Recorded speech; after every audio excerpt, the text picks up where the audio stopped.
Бир адам соода кылуу максатында шаарга дүкөн ачат. Ал адам соодага бүт дитин коюп, эч качан эч кимди алдабайт. Ар бир кардарга жыл майынкы жүз менен жылуу мамиле кылат. Саткан тиричилик буюмдары да өтө кымбат эмес эле. Бул адамдын кабары бат эле шаардын экинчи учуна, андан кийин башка шаарларга да жетти. Акырындап туруктуу кардарлары көбөйүп, башка шаарларга да дүкөн ачып иштете баштайт. Жылдар өтүп ар кайсы шаарда орун алган дүкөндөрдүн ээси болот. Ошентип жашы улгайып калган кезде бул дүкөндөр тармагын башкарууну кайсы баласына берүү керектигин ойлонот. Акыры балдарын чакырып, "Балдарым, эми силердин бирөөңөр ушул дүкөндөрдү башкарып калышы керек.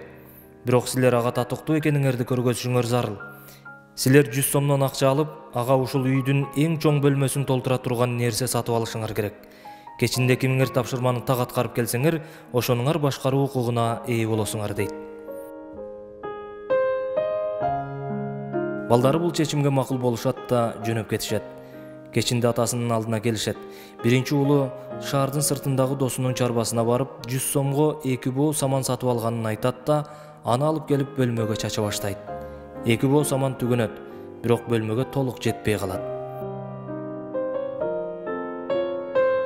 Экинчи уулу жууркан жасаган адамга барып, 2 жаздык сатып алганын айтат да, аны ачып ичиндеги тооктун парын чача баштайт. Бөлмөнүн ичи сапырылып аппак болуп калат, бирок ал да бөлмөгө толук жетпей калат. "А сен эмне сатып алдың?" дейт атасы үчүнчү уулуна суроо салып. Ал: "Алгач дүкөнгө бардым, акчамды майдалаттым да 50 сомун жетимдер үйүнө бердим. 20 сомун садагага бердим. 10 сомун өтө зарыл деп сурап келген досума карыз бердим. Калган 20 сомго болгону 2 нерсе алдым. Бир куту ширеңке жана бир шам" дейт да, ал экөөнү алып чыгып шамды жагат. Ошол замат саманга, тооктун парына толбогон чоң бөлмө башынан аягына чейин жарык боло түшөт. Ошондо атасы баласына кайрылып: "Азамат уулум, сен менин айтканымды толук түшүнүптүрсүң.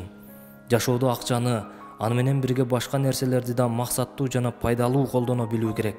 Бул дүкөндөр тармагын башкарууну сен колуңа аласың.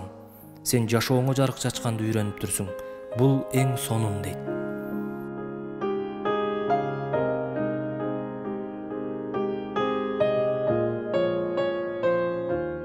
Бул видео жаккан болсо, Ийгилик ТV YouTube каналына катталып, коңгуроону басып коюңуз.